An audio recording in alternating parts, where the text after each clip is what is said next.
నమస్కారం city news కి స్వాగతం. ముందుగా ముఖ్యాంశాలు.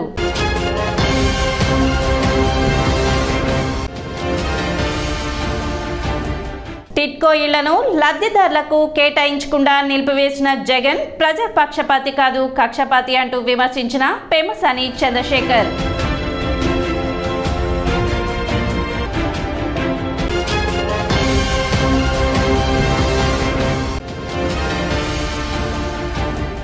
తెనాలిలో జరిగిన the Tenali Hotels and Food Welfare Association ఆత్మీయ సమావేశంలో పాల్గొన్న పెమ్మసాని చంద్రశేఖర్, నాదెండ్ల మనోహర్లు.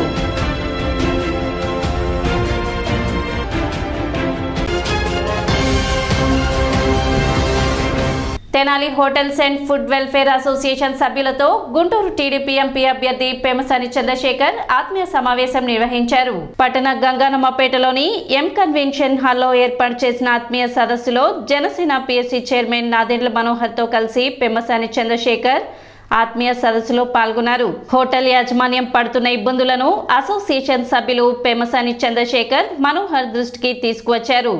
గతంలో ఎన్నడూ లేని విధంగా చెత్త పన్ను, అధిక ట్యాక్స్లు, కరెంట్, స్మాల్ స్కేల్ ఇండస్ట్రీ కింద తీసుకువెళ్లాలని, కొన్ని లక్షల రూపాయలు వసూలు చేశారని, డిపాజిట్లు కూడా కట్టలేని పరిస్థితుల్లో వ్యాపారస్తులు ఉన్నారని, తదితర రూపాల్లో అధిక మొత్తంలో డబ్బులు వసూలు చేస్తున్నారని తెలిపారు. కొన్ని రోజులు ఓపిక పట్టాలని, సమస్యలను పరిష్కరించే విధంగా తమ వంతు కృషి చేస్తామని పెమ్మసాని మనోహర్ వెల్లడించారు. హోటల్ రంగాన్ని శాశ్వతంగా ఉండే విధంగా చూడాలని, అసోసియేషన్ కి స్థలం కేటాయించాలని అసోసియేషన్ సభ్యులు కోరారు. అలాగే ఆర్గనైజ్డ్ హోటల్స్ మధ్య ఉన్నటువంటి కాంపిటేటివ్ ఎన్విరాన్మెంట్ ని ప్రాపర్ గా మనం డీల్ చేస్తే ఇద్దరు హ్యాపీగా ఉండే విధంగా చేయాల్సిన అవసరం అయితే తప్పకుండా ఉంది. ఒక గుడ్ థింగ్ ఏంటంటే, ఇందాక వాళ్ళు చెప్పినట్టు ఇక్కడ పర్ హెడ్ దాదాపు 3,000 రూపాయలు ఛార్జ్ చేసే విధంగా కూడా కొంతమంది కేటరింగ్ చేయగలుగుతున్నారని విన్నాను. అంటే ఒక పొటెన్షియల్ ఉన్నటువంటి ప్రాంతం, అంటే ఈ ప్రాంతంలో తయారైనటువంటి ఫుడ్ని వేరే ప్రాంతాల వాళ్ళు అభిమానిస్తున్నటువంటి ఉంది కాబట్టి దాన్ని ఏ విధంగా కొంత బ్రాండింగ్ చేసి ఒక ఫుడ్ అనేది ఎక్కడన్నా చేయాలి అంటే తెనాలి ప్రాంతం నుంచి చేసే విధంగా అందులో ఏమైనా నా సహాయం చేయగలరో ఏదో నేను చూస్తాను. అదొకటి మీకు హామీ ఇస్తున్నాను.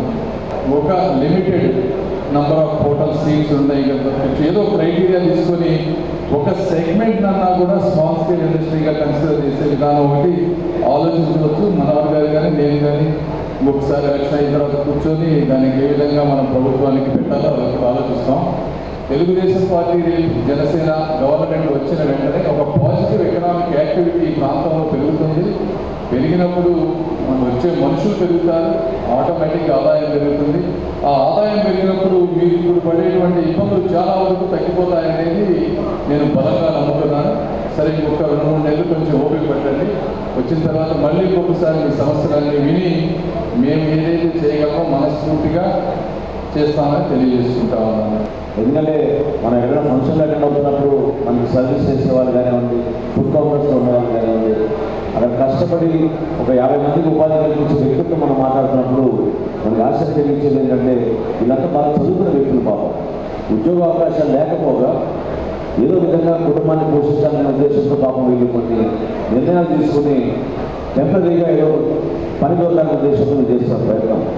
తెనాల్లో డెఫినెట్గా మనం కొన్ని ఏరియాస్ మనం గుర్తించి అక్కడ ఫుడ్ జోన్స్ అనేది మనం ఏర్పాటు చేయాలి. జోన్ల వారిగా ఎందుకు అంటున్నానంటే, శానిటేషన్ ఇబ్బంది ఉండదు, హెల్త్ పరంగా ఇబ్బంది ఉండదు, అక్కడ మంచినీటి సౌకర్యం అందుబాటులో ఉండే విధంగా మున్సిపాలిటీ నుంచి కూడా కొన్ని చర్యలు తీసుకోవాలి. లైసెన్స్ ఫీజు గురించి, ట్యాక్సెస్ గురించి ప్రస్తావించారు. నేను గతంలోనే చెప్పాను, ఖచ్చితంగా మన జనసేన తెలుగుదేశం పార్టీ ప్రభుత్వంలో రాగానే 100% ముందు మనం తీసేసేది ఆ చెత్త పన్ను అనేది డెఫినెట్గా మనం తీసేస్తాం. ఎందుకంటే మున్సిపాలిటీలో చాలా దారుణంగా చాలామంది ఇబ్బంది పెడుతున్నారు. నేను శాసనసభ్యుడిగా ఉన్నప్పుడు భారతదేశంలో మొట్టమొదటి మున్సిపాలిటీ ఆ రోజు మనం ప్రారంభించింది తడి చెత్త, పొడి చెత్త. వేస్ట్ సెగ్రిగేషన్ చేసుకుంటూ మనం జాగ్రత్తగా కంపోస్ట్ విధానాలను ఉపయోగించుకుంటే మన గార్బేజ్ డబ్బులు ఆ విధంగా ఉండవు, ఆరోగ్య సమస్యలు ఉండవు. తెనాలి మున్సిపాలిటీలో ప్రతి ఒక్కరికి మనం పౌరులందరికీ కూడా మంచి సౌకర్యాలు అందించగలుగుతాం. తప్పకుండా ఈ ఫుడ్ జోన్ విషయంలో నాయకులు చెప్పారు, చెప్పారు, లైసెన్స్ ఫీజు గురించి చెప్పారు. నేను కోరుకునేది ఏంటంటే డెఫినెట్గా అందులో మున్సిపాలిటీ కూడా భాగస్వామ్యం అవ్వాల్సిందే. ఎందుకంటే ప్రజలకు సంబంధించిన అంశం, ఎస్పెషలీ మన మిఠాయి కోట్లు ఒకప్పుడు తెనాలంటే మరి ఆ జిలేబీ ఇదంతా కూడా జిలేబీ కొనుక్కోవడానికి ఇతర ప్రాంతాల నుంచి వచ్చేవాళ్ళు మన దగ్గర. అవి రాను బాగా తగ్గిపోయినాయి. అక్కడ మనం ఇంకా మంచి సౌకర్యాలు కలిగించి పెడెస్ట్రియన్ జోన్గా మనం ఏర్పాటు చేస్తే ఎవరికి ఇబ్బంది లేకుండా ఆ వ్యాపారస్తులు కూడా వాళ్ళ వ్యాపారం పెరిగే విధంగా మనం ప్రయత్నం చేయొచ్చు. సో చంద్రబాబు అనేటువంటి మనకి ప్రధానమైన గాంధీ చౌక్ దగ్గర, బోస్ రోడ్డు దగ్గర ఏ విధంగా గతంలో షాపులన్నీ కలకలాడుతుండేవో, రెస్టారెంట్లు కలకలాడుతుండేవో, ఏ విధంగా మంచి భోజనం చేయాలంటే ఒకప్పుడు జనాలకు వెళ్ళి మనం భోజనం చేసి రావాలనే భావన మన రెవెన్యూ డివిజన్ మొత్తంలో ఉండేది. దాన్ని మరొకసారి పునరుద్ధరించే విధంగా తప్పకుండా మనం చర్యలు తీసుకోవాలి, మనం ప్రోత్సహించాలి. ఎవరైనా సరే ప్రజాప్రతినిధిగా అటువంటి చర్యలు ప్రోత్సహించకూడదు. తక్షణంగా లా అండ్ ఆర్డర్ ఇష్యూలో తీసుకుని అటువంటి వ్యక్తులపైన డెఫినెట్గా పోలీసు వ్యవస్థను ఉపయోగించి తప్పుడు కార్యక్రమాలు చేసే వాళ్ళని శిక్షించాల్సిన బాధ్యత మనందరిపై ఉంది. ఎందుకంటే వాళ్ళకి పాపం కష్టపడి వాళ్ళలో చిన్న ఉపాధి కార్యక్రమం లేకపోవడం వల్ల వాళ్ళు స్వతహాగా చేస్తున్న కార్యక్రమంలో కూడా వీళ్ళు బలవంతంగా వసూలు చేయడం అనేది చాలా దారుణమైన విషయం. గనక మారిస్తే మాకు కొన్ని రకమైన గవర్నమెంట్ నుంచి కొన్ని రాయితీలు వస్తాయండి. అప్పుడు మా హోటల్ ఇండస్ట్రీ కూడా బాగుపడిద్దని చెప్పేసి మీ ముందు ఉంచుతున్నాం. అట్లాగే మా హోటల్స్లో వాళ్ళు పీజీ డిగ్రీ చేసిన వాళ్ళు సప్లయర్స్గా, అట్లాగే క్యాటరర్స్ దగ్గర సప్లయర్స్గా పనిచేస్తున్నారు. వారికి ఇప్పుడు మీరు ఇక్కడ రావటం వల్ల ఒక ఆశ కలుగుతుందండి. ఇక్కడ ఉద్యోగాలు మనకి ఏర్పరుస్తారు వారు అని చెప్పేసి వారు చాలా ఆశగా ఉన్నారు. కాబట్టి వారికి చదువుకున్న వాళ్ళకి కొద్దిగా మంచి ఉద్యోగాలు వచ్చేటట్టు ఏర్పాటు చేయండి. అట్లాగే మా హోటల్స్లో చాలా నిరుపేద కుటుంబాలు పనులు చేస్తుంటారు. వాళ్ళకి ఇల్లు కూడా, ఇళ్ల స్థలాలు కూడా ఏం లేవు. వాళ్ళు అద్దులుకుండి మేము ఇచ్చే జీతాలు సాలక చాలా దుర్భరంగా ఉన్నారు. ఈసారి మీరు ఏదైనా ఇళ్ల స్థలాలు ఇస్తున్నప్పుడు మా అసోసియేషన్ కూడా చెబితే మేము మా దగ్గర పనిచేసే ఒక వాళ్ళని మాకు కూడా అసోసియేషన్లో బాగుంటుందని చెప్పేసి ఒక కోరిక అండి. గృహ ప్రవేశాలకు సిద్ధంగా ఉన్న టిట్కో ఇళ్లను లబ్ధిదారులకు కేటాయించకుండా ఆపేసిన జగన్ ప్రజాపక్షపాతి కాదు, కక్షపాతి. ఈ ప్రభుత్వానికి ఓట్లు అడిగే హక్కు లేదని గుంటూరు పార్లమెంట్ టీడీపీ అభ్యర్థి డాక్టర్ పెమ్మసాని చంద్రశేఖర్ విమర్శించారు. తెనాలిలోని పూలే కాలనీలో శిథిలావస్థకు చేరిన టిట్కో ఇళ్లను నియోజకవర్గ కూటమి అభ్యర్థి నాదెండ్ల మనోహర్తో కలిసి డాక్టర్ పెమ్మసాని చంద్రశేఖర్ గురువారం పరిశీలించారు. పరిశీలన అనంతరం పెమ్మసాని చంద్రశేఖర్ మాట్లాడుతూ ప్రధానమంత్రి ఆవాస యోజన, ఎన్టీఆర్ గృహకల్ప పథకం కింద కేంద్ర ప్రభుత్వ నిధులతో అప్పటి ముఖ్యమంత్రి చంద్రబాబు నాయుడు పేదలకు గూడు కల్పించాలనే సంకల్పంతో టిట్కో ఇళ్లను నిర్మింపచేశారని తెలిపారు. కేవలం చంద్రబాబుకు పేరు వస్తుందనే కక్షతోనే టిట్కో ఇళ్లను ప్రజలకు ఈ ప్రభుత్వం కేటాయించలేదని ఆయన వెల్లడించారు. అప్పులు తెచ్చుకొని మరీ లబ్ధిదారులు వాటా చెల్లించిన ప్రజలకు ఈ ప్రభుత్వం ఏం సమాధానం చెప్తుందని ఆయన ప్రశ్నించారు. జగన్ ప్రభుత్వం చెల్లిస్తానన్న లబ్ధిదారుని వాటా రాయితీ అందకపోగా రుణాలకు వడ్డీలు చెల్లించలేక ప్రజల అవస్థలు పడుతూ అద్దెలలో మగ్గిపోతున్నారని తెలిపారు. 400 గజాలున్న ఇళ్ళకైతే కొంత ఒక 50,000 ఇంత ₹1,00,000 వాళ్ళని ఇవ్వమన్నారు. అందులో జగన్మోహన్ రెడ్డి గారు ఎలక్షన్ ముందు వచ్చినప్పుడు ఆయన గవర్నమెంట్ వస్తే 50% సబ్సిడీ ఇస్తా అన్నారు. అవి లేదు, వాళ్ళ దగ్గర డబ్బులు తీసుకున్నారు, వాళ్ళకి ఇళ్ళు ఇవ్వలేదు. నెలకి ₹5,000 చొప్పున, సంవత్సరానికి ₹60,000. ఈ 5 సంవత్సరాల్లో ఎంత ₹3 లక్షల ప్రతి పేద కుటుంబానికి మిగిలేయి. ఉట్టిగా ఇట్లా పడేసి కూర్చోబెట్టారు. ఇన్ని ₹1,00,000 వాళ్ళకి నష్టం జరిగే విధంగా. మరి ఇక్కడ ఒక పండగ వాతావరణంతో పిల్లలంతా ఆడుకుంటా కుటుంబంతో చక్కగా ఉండాల్సిన ఈ ప్రాంతాన్ని మీకు ఏ కారణంతో ఇవ్వలేదు? అసలు మీరు మనుషులేనా? మీలాంటి వాళ్ళకి మళ్ళీ ఓట్లు అడిగే హక్కు ఉందా? ఇది చూసేవాళ్ళు అందరూ ఎక్కడ, మీరు దేశ విదేశాలు ఎక్కడ ఉన్న వాళ్ళంతా చూడండి. ఈ దుర్మార్గం ఎంతటి దుర్మార్గం అంటే కేవలం ఒక వ్యక్తికి పేరు వస్తుందని చెప్పి కొన్ని వందల మంది పేదల జీవితాలని ఎలా ఆడుకుంటున్నారో మీరు చూడండి. ఇది పరిస్థితి, ఇది దుర్మార్గం. అనంతరం నాదెండ్ల మనోహర్ మాట్లాడుతూ విధ్వంసంతో మొదలైన జగన్ ప్రభుత్వం అరాచకాలు నేటికి కొనసాగుతున్నాయని అన్నారు. ప్రజావేదిక, అమరావతి, టిట్కో ఇళ్లు ఇలా వరుసగా కూల్చడం, నష్టం కలిగించడమే ధ్యేయంగా జగన్ ప్రభుత్వం పైశాచికానందం పొందుతుందని వెల్లడించారు.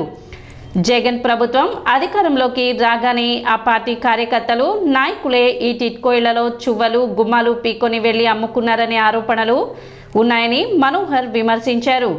ఈ పరిశీలన కార్యక్రమంలో టీడీపీ, జనసేన, బీజేపీ కూటమి నాయకులు పాల్గొన్నారు. టిట్కో గృహ నిర్మాణాలు చేస్తుంటే 300 చదరపు అడుగులు ఇవ్వాలనే ఒక ఆలోచనతో రేపటి రోజున భవిష్యత్తులో కుటుంబం పెరిగినా ఎవరికి ఇబ్బంది కలగకూడదనే ఉద్దేశంతో చేస్తే అసలు విధ్వంసంతో ప్రారంభమైన ఈ ప్రభుత్వం ఎన్ని కుట్రలు చేసి ఎంతమందికి నష్టం కలిగిందో ఈరోజు మీరు చూస్తే మీకు అర్థమవుతుంది. ప్రతి చోట కూడా అమరావతి రైతుల దగ్గర నుంచి మొదలుపెట్టుకుని ప్రజావేదికని మొదలుపెట్టుకుని కూల్చడం తప్ప నిర్మాణం అనేది మాత్రం ఎక్కడా చేయలేకపోయింది ప్రభుత్వం. తెనాల్లో ప్రత్యేకంగా ఈ టిట్కో గృహ నిర్మాణం కోసం ఈ ప్రభుత్వ భూమిలో ఇంత చక్కటి ఆస్తి మనం సృష్టించాలి, కానీ ఆస్తులనే చెడగొట్టే విధంగా, నష్టం కలిగించే విధంగా కేవలం చంద్రశేఖర్ గారు చెప్పినట్టు వ్యక్తిగత కక్షలు, ఒకరిపైన విమర్శలు చేస్తే అదొక పైశాచిక ఆనందం, దానికే పరిమితమైంది 5 సంవత్సరాలు జగన్మోహన్ రెడ్డి గారి ప్రభుత్వం. కానీ మనస్ఫూర్తిగా ప్రజలకు ఉపయోగపడాలనే ఆలోచన ఏనాడు లేదు. ఎక్కడ చూసినా పేదరికం అట్లానే మిగిలిపోయింది. పేద ప్రజలు కోరుకునే ఒక గూడు ఇవ్వాలి అనే ప్రభుత్వం ప్రయత్నం చేస్తుంటే దానికి తూట్లు పొడిచారు. పెత్తందారులకి పేదవారికి మధ్య పోరాటం, నేను పేదవాళ్ళ తరఫున నిలబడుతున్నానని చెప్పి 4 సంవత్సరాలు పబ్బం గడిపాడిన. కానీ వాస్తవంగా అందరికన్నా భూ కబ్జాదారుడు, పెత్తందారు జగన్మోహన్ రెడ్డి ఈ రోజున ఆంధ్రప్రదేశ్లో ఇంత దుర్మార్గంగా వ్యవహరించి తెనాల్లో ఇంతమందికి నష్టం కలిగించి రాష్ట్ర వ్యాప్తంగా కొన్ని చోట్ల అయితే ప్రారంభమయ్యే దశలో ఆపేసి కనీసం లబ్ధిదారులకి తాళం చెవులు ఇవ్వలేదు. ఈరోజు మీరు చూస్తే శానిటరీ ఫిట్టింగ్స్ కూడా ఎత్తుకుపోయారు, సువ్వలు కోసుకుపోయారు. ఒకవేళ నిజంగానే రేపటి రోజున వచ్చి ప్రారంభించాలంటే మళ్ళీ దానికి ఎంత ఖర్చు పెట్టాలో మీరే ఆలోచించండి.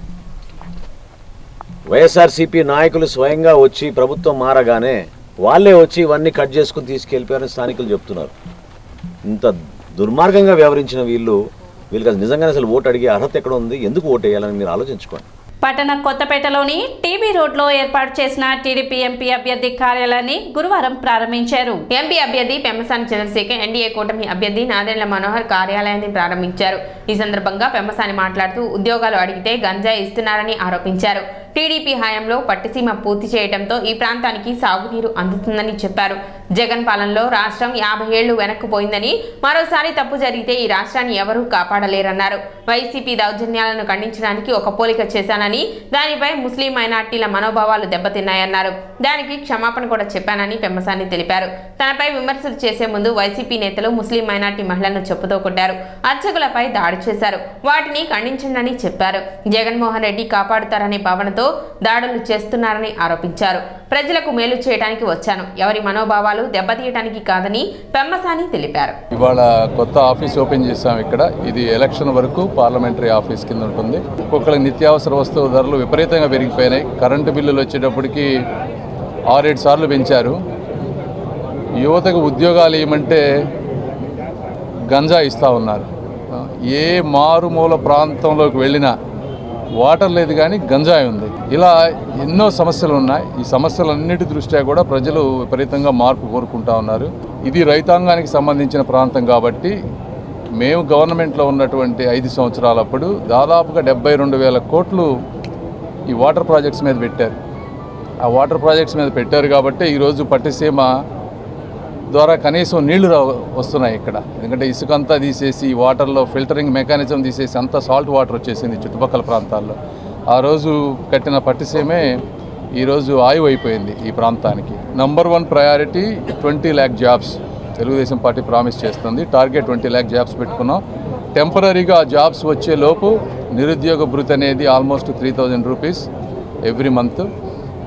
తర్వాత తల్లికి వందనం పేరుతో ఎంతమంది పిల్లలుంటే ప్రతి ఒక్కరికి 15,000 రూపాయలు, అట్లా ముగ్గురుంటే 45. ఈ విధంగా అంటే జగన్మోహన్ రెడ్డి గారు ఈరోజు ఒక్కరికే ఇస్తూ ఉన్నారు. అదొకటి. తర్వాత దీపం పథకం కింద 3 సిలిండర్లు. ఈరోజు సిలిండర్ ధర చూసుకుంటే చాలా పెరిగింది. 900 రూపాయల నుంచి 1000 రూపాయల మధ్యలో ఉంది కాబట్టి అంటే 3,000 రూపాయలు సంవత్సరానికి ఒక్కొక్క పేద మహిళకి ఉపయోగం జరగబోతూ ఉంది. తర్వాత అన్నదాత పథకం కింద రైతులకి 20,000 రూపాయలు ఇది ఒకటి గుర్తుపెట్టుకోవాలి. ఇప్పుడు ఉన్నదానికంటే కూడా దాదాపుగా 25% ఎక్కువ వస్తూ ఉంది. తర్వాత ఆడబిడ్డ నిధి నుంచి 15,100 రూపాయలు ఎవ్రీ మంత్, అంటే 18 సంవత్సరాల నుంచి 59 సంవత్సరాల మధ్య ఉన్నటువంటి మహిళలందరికీ కూడా ఇది వర్తిస్తుంది. అదేవిధంగా బీసీలు అయితే ఎవరైతే ఉన్నారో వాళ్ళకి 50 సంవత్సరాలు దాటిన వెంటనే పింఛను వచ్చే విధంగా చూస్తూ ఉన్నారు. ఎందుకంటే మేము తిరుగుతూ ఉంటే ఈ వృత్తుల మీద ఆధారపడ్డ వాళ్ళు కొన్ని చిన్న చిన్న పనులు చేసుకుంటా కళ్ళు కానీ వాళ్ళకి వేరే విధమైనటువంటి ఇబ్బందులు ఫాస్ట్గా వస్తున్నాయి. కాబట్టి 50 సంవత్సరాల వాళ్ళు దాటిన వాళ్ళకి అది ఆ పింఛను తీసుకురాబోతున్నాం. మహిళలకు కానీ ఎవరన్నా స్మాల్ బిజినెస్లు చేసుకోవాలనుకునే వాళ్ళందరికీ కూడా వడ్డీ లేని రుణాలు ఇవ్వటం అనేది జరుగుతుంది. సో ఇవి తెలుగుదేశం పార్టీ చేయబోయేటువంటి సంక్షేమ కార్యక్రమాలు. వీటన్నిటితో పాటు పూర్తి అభివృద్ధి అనేది మీద కంప్లీట్గా ఫోకస్ చేసి ఓవరాల్గా ఒక పాజిటివ్ ఎకనామిక్ ఎన్విరాన్మెంట్ క్రియేట్ చేయబోతా ఉన్నాం. ముస్లిం మైనారిటీ సోదరులు తెలుగుదేశం పార్టీలో జాయిన్ అవుతున్నప్పుడు వాళ్ళు నాకు ఏం చెప్పారంటే, సార్ జాయిన్ అవుతుంటే మమ్మల్ని విపరీతంగా భయపెడుతున్నారు సార్, భయభ్రాంతులకు గురి చేస్తూ ఉన్నారు అంటే, నేను ఆ సందర్భంలో ఒక నియంతృత్వ పోకడలకు మీరు పోవద్దు. ఎందుకంటే టైం మంది బాగుంది కదా అని మీరు ఇష్టం వచ్చినట్టు బిహేవ్ చేస్తే టైం బాగలేనప్పుడు చాలా తీవ్రమైన పరిణామాలు ఎదుర్కొంటారు అనే దాంట్లో ఒక ఎగ్జాంపుల్గా ఆయన నేను చెప్పినప్పుడు వాళ్ళ కొంతమంది మనోభావాలు ఇబ్బంది పడ్డే మాట వాస్తవం. దానికి నేను సారీ చెప్పాను, నా ఉద్దేశం అది కాదు అని. అంటే బ్రాహ్మణులని అలాంటి వ్యక్తులని మీరు చెంప మీద కొట్టారు అంటే మీరు ఎక్కడ దాకా వెళ్తా ఉన్నారు? మీరు అవి ప్రశ్నించండి. నిన్న ముస్లిం మహిళ మీద చెప్పు తీసుకొని కొట్టాడంట ఒకడు. ఒక మనిషిని కొట్టడం అంటే అది చెప్పుతోటి ఎంతటి అవమానం అది. అంటే జగన్మోహన్ రెడ్డి గారు వాళ్ళని కాపాడతారనే కదా. ఒక పల్నాడే కాదు, నేను 7 నియోజకవర్గాల్లో రైల్వే సమస్యలు చాలా ఉన్నాయి. అవన్నీ నేను స్టడీ చేస్తూ ఉన్నాను. నేను స్టడీ చేసి నేను రైల్వే బోర్డుతో కానీ మినిస్ట్రీస్తో కానీ కూర్చొని మాట్లాడి ఇవి టెక్నికల్గా పాసిబుల్లా కాదా తెలుసుకున్న తర్వాత మాత్రమే నేను మీకు హామీ ఇస్తాను. నేను చేయగలిగేది ఏదన్నా ఉంటే 1కి 10 సార్లు వెళ్ళి నేను చేస్తాను. నాదెండ్ల మనోహర్ మాట్లాడుతూ కేంద్రం రాష్ట్రం నుండి రావాల్సిన నిధులు తీసుకొచ్చి ఒక స్పష్టమైన ప్రణాళికతో తెనాలి అభివృద్ధి చేస్తామని చెప్పారు. కాలు రైతుకి న్యాయం చేస్తామని తెలిపారు. తెనాలి విజయవాడ, తెనాలి గుంటూరు రోడ్లు నిర్మిస్తామని పేర్కొన్నారు. తెనాలిలో త్రాగునీటి సమస్య ఉందని ఇంటింటికి కుళాయి ఏర్పాటు చేసి త్రాగునీటి సమస్య లేకుండా చూస్తామని నాదెండ్ల మనోహర్ తెలిపారు. కార్యక్రమంలో టీడీపీ, జనసేన, బీజేపీ నాయకులు, కార్యకర్తలు పాల్గొన్నారు. చక్కటి కార్యాలయం ఈ రోజున ఎన్నికల కోసం తెనాల్లో ఏర్పాటు చేసుకోవడం మన ప్రజలకి మరింత దగ్గరే విధంగా చేస్తున్న ప్రయత్నంలో ఇది ఒక భాగం. ఇదే కాదు, వివరించారు ఏ విధంగా సంక్షేమం చేయబోతున్నామో. అభివృద్ధి విషయంలో తెనాలి నియోజకవర్గానికి ఒక స్పష్టమైన ప్రణాళికతోటి మేమిద్దరం కూడా కలిసి కేంద్ర ప్రభుత్వం నుంచి రావాల్సిన నిధులు, రాష్ట్ర ప్రభుత్వం నుంచి తెచ్చుకోవాల్సిన నిధులు ఈ రెండు సమకూర్చుకుని అనేక మంచి ప్రాజెక్ట్స్ అన్ని కూడా ఆలోచించి ముందు తీసుకెళ్ళగలుగుతాం. ఎందుకంటే వైద్య రంగంలో కానివ్వండి, వ్యవసాయ రంగంలో కానివ్వండి, స్థానికంగా మనం అనుకున్న అనేక మౌలిక సదుపాయాల కల్పనలో ఇంటింటికి కుళాయి అనేది చాలా ముఖ్యమైన అంశం. ఈ ప్రాంతంలో తాగునీటి కోసం ప్రజలు ఇబ్బంది పడుతున్నారు. వీటన్నిటిపైన ప్రత్యేకంగా చంద్రశేఖర్ గారు, నేను, Telugu Desam party, Janasena party, Bharatiya Janata party ముగ్గురం సంయుక్తంగా ఈ కార్యక్రమాల్లో పాల్గొంటాం. ఇదే కాకుండా ఆయన చెప్పిన దాంట్లో అదనంగా రైతు భరోసా ఏదైతే చెప్పామో 20,000 రూపాయలు సంవత్సరానికి ఇస్తామంటున్నామో అందులో కౌలు రైతులను కూడా పొందుపరిచే విధంగా ఒక నిర్ణయం తీసుకున్నాం. సో కౌలు రైతులు ఎవరైతే గ్రామ సభలో పాల్గొని గ్రామ సభలో తీర్మానం చేసుకుని ఫలానా వ్యక్తి కౌలు రైతుగా ధృవీకరించిన తర్వాత అతనికి ఈరోజు భూమి ఉన్న రైతుతో పాటు పరికరాల విషయంలో కానివ్వండి, విత్తనాల విషయంలో కానివ్వండి, రుణాల విషయంలో కానివ్వండి, ఆయన కూడా ఆ సౌకర్యాలు ఇచ్చేటట్టు ఒక మంచి నిర్ణయం తీసుకున్నాం. దాన్ని కూడా ఉమ్మడి ప్రణాళికలో త్వరలో తీసుకొస్తాం. మౌలిక సదుపాయాల విషయంలో తెనాలి నుంచి విజయవాడకి చేయబోయే రహదారి, అదేవిధంగా తెనాలి నుంచి గుంటూరుకి చేయాల్సిన రహదారి కూడా తప్పకుండా ఇంకా అభివృద్ధి జరిగే విధంగా 4 లేన్ రహదారిగా దాన్ని మారుస్తాం. ట్రైన్ల విషయంలో కూడా గతంలో మాట్లాడుకున్నాం. తప్పకుండా రాబోయే రోజుల్లో కేంద్ర ప్రభుత్వం నుంచి ఒక పార్లమెంట్ సభ్యుడిగా చంద్రశేఖర్ గారు ఈ ప్రాంతానికి ఇంకా మెరుగైన సౌకర్యాలు కలిగే విధంగా ప్రయాణికులకి తప్పకుండా ఈ మార్పు తీసుకొస్తాం. ఇప్పుడు ఒక చిన్న విరామం.